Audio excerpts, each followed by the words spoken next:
طاجن الرز المعمر الفلاحي اللي ما ينفعش عزومه متينه تخلى منه. في ناس لسه مش بتعرف تظبطه ولا تسويه. طيب تعالى اقولك ازاي تظبطي اللبن والسمنه والقشطه ويطلع معاكي خطير، طعمه وريحه وقوام. وكمان هنعمله في فرن البوتاجاز العادي ده، يعني مش محتاجين بقى فرن فلاحي ولا حاجه.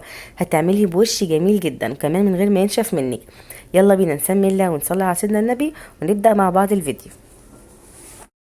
طالما هنعمل رز معمر يبقى على طول الرز المصري بتاعنا الجميل ده. انا هنا عندي 3 كوبايات من الرز، حطيتهم كده في الطاجن او في الصينيه او في اي حاجه هتعمليه فيها. الرز ده لسه انا ما غسلتوش، بس طبعا نضيفه متنقي وكل حاجه. بصباعي كده بقيس المسافه فوق الرز عقلتين او عقلتين واكتر. لسه طبعا الرز ده هيستوي وحجمه هيزيد، وكمان هنضيف له سوائل الضعف. فلازم يكون في مساحه حلوه علشان يزيد كده ويستوي براحته وما يفرش مني في الفرن ويوقع اللبن. كده انا خلاص غسلت الرز بتاعي، شايفين ما شاء الله اهو. طبعا حجمه بيزيد وبينفش كده معانا. علشان كده بنعمل الخطوه اللي احنا عملناها دي قبل ما نغسله عشان نعرف المساحه المظبوطه. بعد ما غسلته كويس وصفيته بالشكل ده، هبدأ بقى احط عليه 3 معالق كبار من السمنة البلدي او اي نوع سمنة موجودة عندك. ولو مش عندك سمنة خالص يبقى تحطي 4 مكعبات كبار كده من الزبدة، بس تكون لينة بدرجة حرارة المطبخ علشان نعرف كده نقلبها كويس مع الرز. كمان ضفت لهم 3 معالق كبار من الزيت، يبقى عندي هنا زيت وسمنة او زيت وزبدة. لازم نحط الزيت عشان بيفلفله كده وبيخليه كده طعمه حلو مش معجن. الخطوه دي مهمه جدا، بتخلي كده الرزايه متطعمه وطعمها حلو قوي قوي بالسمنه والزيت. وكمان هنضيف لها دلوقتي معلقتين كبار من القشطه اللي هي وش اللبن. انا مش هكتفي بالقشطه دي احطها على الوش بس عشان تديني اللون، لا ده انا كمان هاخد منها معلقتين حلوين ونقلبهم كده مع الرز عشان يخلي طعم الرز بقى ما اقولكوش حاجه تحفه جدا. هتخلي ريحته خطيره جدا جدا. يبقى انا لغايه دلوقتي حطيت السمنه او الزبده والاربع معالق كبار من الزيت او 3 معالق زيت وكمان معلقتين القشطه، وبنقلبهم كويس جدا جدا. مش عايزاكي تملي في الخطوه دي ولا تكروتيها ولا تستغني عنها، عايزاكي تعمليها بضمير شويه علشان بجد هي اللي بتخلي طعم الرز في الاخر حلو جدا.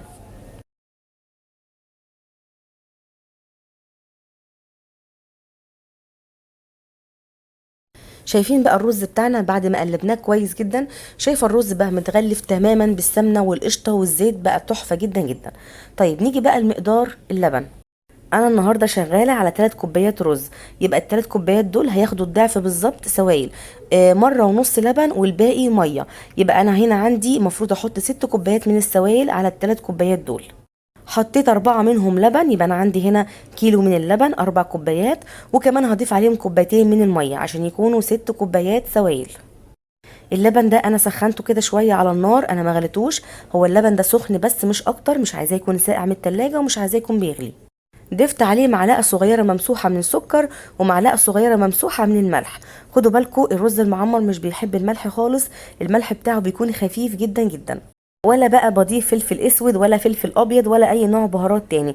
هي معلقه السكر الصغيره الممسوحه دي، وممكن نستبدلها بمعلقه عسل ابيض ومعلقه الملح الممسوحه، بس مش اكتر من كده.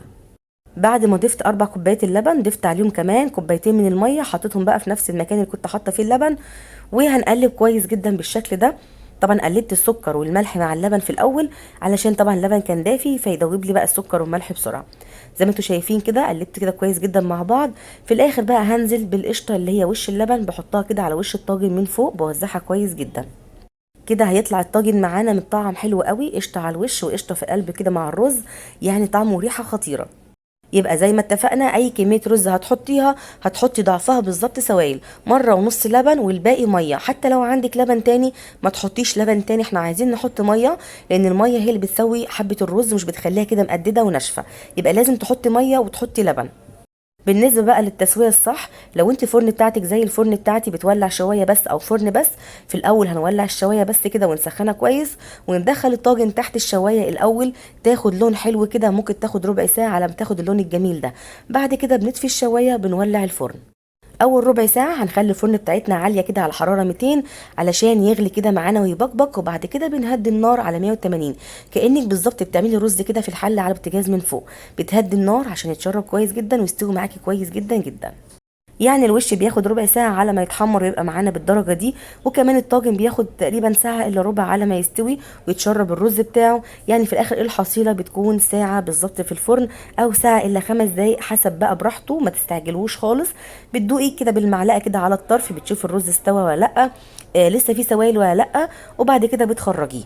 اول طبعا ما خرجته انا مفتريه جدا، حطيت معلقه سمنه بلدي كمان على الوش، وعايزه اقول لكم ريحته خطيره جدا جدا.